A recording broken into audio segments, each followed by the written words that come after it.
Bonjour à tous et soyez les bienvenus dans la chaîne de l'Institut technologique Yombo. Aujourd'hui, nous nous retrouvons pour parler des projets les plus intéressants du monde fonctionnant sous Linux. Avoir connaissance de ce dont est capable de faire ce fabuleux système d'exploitation, c'est mesurer la grandeur des projets que nous pouvons réaliser demain. Premièrement, saviez-vous que toutes les archives Internet fonctionnent sous Linux? Si ce n'est pas encore le cas, vous devez prendre connaissance de cela aujourd'hui. En réalité, les archives Internet utilisent des centaines de serveurs x86 pour des catalogues Internet, des pages Internet. Donc, Linux est l'hébergeur par excellence des ressources Internet, et ceci grâce à sa puissance en termes de sécurité. Deuxièmement, la Station spatiale internationale migre ses ordinateurs de Windows vers Linux. Bien évidemment, la NASA fait migrer les ordinateurs de la Station spatiale internationale vers Linux. Kei Chouvala nous illustre ceci dans son dialogue. Voilà ses propos. Nous avons migré des fonctions clés de Windows vers Linux car nous avions besoin d'un système d'exploitation stable et fiable, un système qui nous donnerait un contrôle interne. Comme ça, si nous avions besoin de faire des correctifs, des mises à jour et des adaptations, nous le pourrions.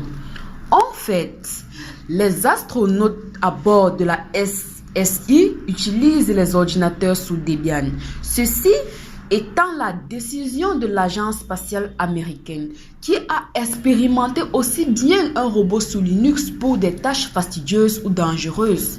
Par exemple, à 400 km d'altitude, il est difficile d'avoir un soutien technique, d'où le choix de la NASA de réaliser une migration vers Linux des ordinateurs à bord de la Station spatiale internationale. En troisième position, nous avons Curiosity Rover de NASA qui est contrôlé à distance avec un ordinateur Linux.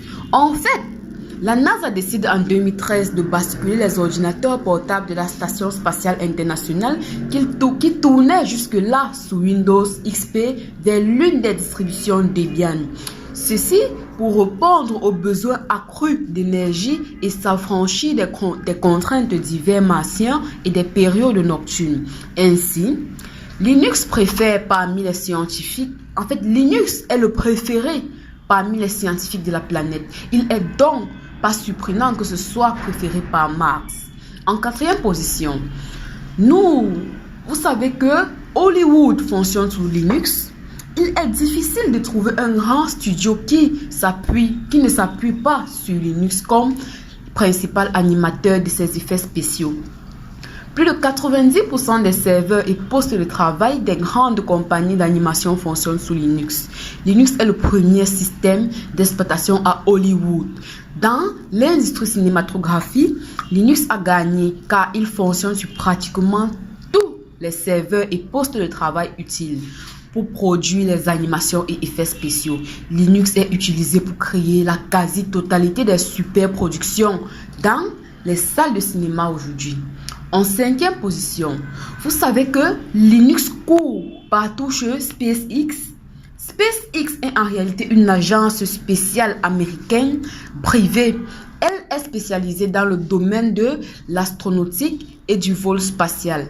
La fusée Falcon 9 de SpaceX qui a amené les astronautes de la NASA est alimentée par de l'oxygène liquide, du kérosène et Linux. En effet, le système d'exploitation embarqué du Falcon 9 est un Linux déployé fonctionnant sur 3 processeurs x86 ordinateurs à double cœur.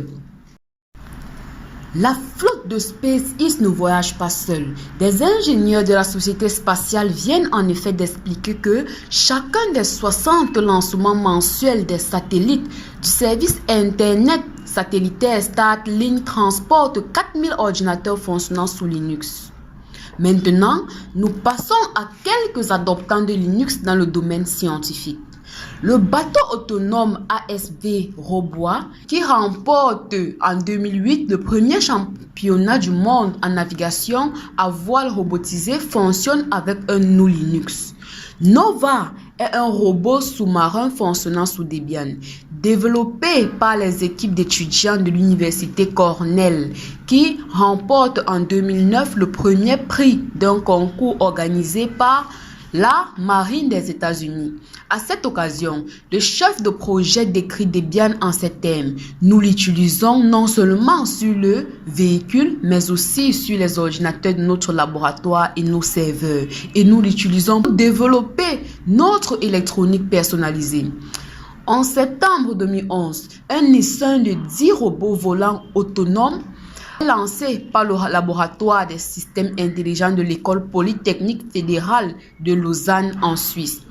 Ces drones, équipés d'un dongle Wi-Fi et d'un ordinateur Linux embarqué, se repèrent mutuellement et contrôlent leur propre vol en relation avec les autres. Les adoptants de Linux dans le domaine éducatif. Exemple d'adoptants à grande échelle de Linux dans le secteur de l'éducation. En Macédoine du Nord, au milieu des années 2000, 5000 ordinateurs sous Ubuntu sont livrés dans les écoles primaires et secondaires grâce à l'initiative de l'association Free Software Macedonia. Le ministère de l'Éducation et des Sciences se charge de son côté d'équiper 468 écoles et 1182 laboratoires informatiques. En 2007, le ministère, à travers son programme Un ordinateur pour chaque enfant, réalise l'installation de 20 000 ordinateurs sous Ubuntu et permet également à 1600 étudiants supplémentaires de pouvoir accéder au système GNU Linux via une infrastructure de bureau virtuel. Depuis 2010, la région française de la Réunion, dans le cadre du plan ordinateur portable, donne aux lycéens des classes de seconde un bon d'achat de 500 € pour la rentrée 2017 auprès des revendeurs conventionnés pour un ordinateur équipé du système d'exploitation Ubuntu. À partir de la rentrée scolaire 2018, le bon d'achat vise l'acquisition d'un ordinateur portable convertible en tablette tactile et en double amorçage permettant de démarrer sur Linux. En 2007, l'Electronic Corporation de Tamil Nadu en Inde migre l'ensemble de ses systèmes d'informatique vers GNU Linux ainsi que 30 000 ordinateurs et 1880 serveurs des écoles de l'État de Tamil Nadu. Quelques domaines économiques qui ont migré vers Linux. Novell commence à migrer vers les logiciels libres et GNU Linux au début 2004. Sur ces 5500 employés, la moitié d'entre eux avaient migré avec succès à l'été 2005. Cette part devrait avoir atteint 80% au mois de novembre, bien que l'année suivante, 3000 employés ont encore des ordinateurs à double amorçage avec Microsoft Windows. Wotif, qui est un site australien de réservation d'hôtels, a migré ses serveurs Microsoft Windows vers GNU Linux pour pouvoir continuer à gérer la croissance de ses affaires.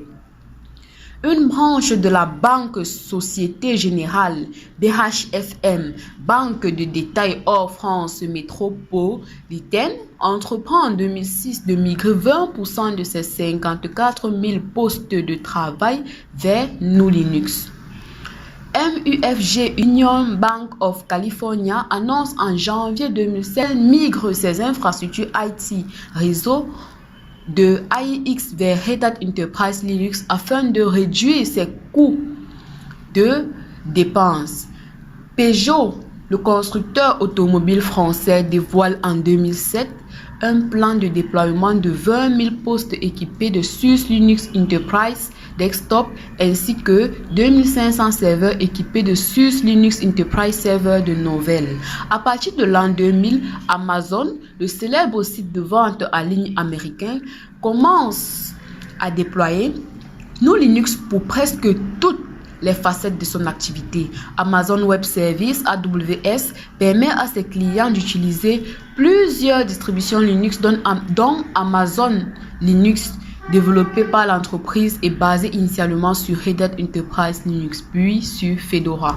Au début des années 2020, plus de la moitié des cœurs des machines virtuelles de Microsoft Azure fonctionnent sous un système d'exploitation basé sous Linux. IBM fournit un effort intensif de développement au profit de GNU Linux qui utilise en interne des postes de travail et des serveurs. En 1999, l'entreprise annonce qu'elle va travailler avec Red Hat et vouloir prendre en charge les principales versions de Linux dans le monde entier. Dans les années suivantes, IBM est à l'origine de plusieurs campagnes de publicité pour Linux dans les journaux, les magasins, ainsi que sur le web et à la télévision. En 2000, la compagnie investit $1 milliard pour soutenir le développement de Linux et engage la même somme 13 ans plus tard afin d'aider ses clients à utiliser GNU Linux. En 2018, IBM achète Red Hat pour $34 milliards. Wikimedia Foundation, qui héberge entre autres Wikipédia, choisit en 2008 de faire fonctionner ses 400 serveurs avec Ubuntu, après avoir au préalable utilisé une combinaison de serveurs sous Red Hat, Linux et Fedora. Le marché boursier européen CheckX fait tourner sa plateforme logicielle de gestion des échanges commerciaux MarketPrice sous GNU Linux. En 2011, la bourse de Johannesburg migre vers la plateforme Millennium SUS Linux commercialisée par la bourse de Londres. La bourse de Qatar Exchange migre vers Red Hat. En 2010, la bourse de Tokyo migre son système d'échange vers Red Hat Linux, permettant ainsi de réaliser 10 fois plus de transactions simultanées et approuver des ordres en quelques millisecondes. Le système de planification des vols de NAV Canada, déployé en 2011, est programmé en Python et fonctionne sous Red Hat Enterprise Linux. La FIDH a migré 75% de son parc informatique depuis 2004 vers GNU Linux pour plus de stabilité, la sécurité et d'économie. Le système GNU Linux, comme le souligne Richard Stallman, est à la périphérie des droits humains et peut être considéré comme un bouclier contre le système privateur et liberticide, portant préjudice aux défenseurs des droits de l'homme et plus généralement aux utilisateurs. Nous passons enfin Le système Linux permet de mettre à jour légalement et sans avoir à payer. Il permet l'obtention de la dernière version du système d'exploitation qui fonctionne plus rapidement sans que la partie matérielle ne soit affectée. Il facilite la tâche dans l'installation d'une vingtaine de programmes par le biais d'une simple commande. Il fait une mise à jour automatique des programmes déjà installés. Il donne la possibilité d'installer une copie de mon OS Ubuntu par exemple sur une multitude d'ordinateurs sans se soucier d'une restriction de licence ou de clé d'activation. Il donne l'autorisation à plusieurs utilisateurs de se connecter sur une même machine au même moment. Il fonctionne sans utiliser d'antivirus, de protection et surtout sans avoir à recevoir des messages de correctifs de sécurité à chaque redémarrage de la machine. En conclusion, nul ne dira perdu de nos jours s'il décide de se mettre sous Linux, car le contrôle du monde les appartiendra. Que ce soit du côté scientifique aérien ou cinématographique, chacun trouvera son compte, car avec Linux, la sécurité et le confort sont au cœur des projets. Merci pour tous ceux qui ont pris du temps pour m'écouter jusqu'à la fin. J'ai été très rapide, c'est vrai, mais j'espère que vous avez eu à comprendre que Linux est incontournable dans ce monde. Je vous invite donc à vous abonner à cette chaîne, à liker et à me dire en commentaire si vous n'avez pas apprécié ou si vous avez eu quelques petites difficultés à m'écouter à un niveau et autres. Si vous voulez plus d'explications sur ce que j'ai mentionné dans la vidéo. Et aussi, je vous invite aussi à m'écrire soit sur mon numéro WhatsApp pour peut-être pour un rapprochement plus élargi afin que nous puissions discuter et voir, bon, selon votre besoin. Ciao, à la prochaine vidéo.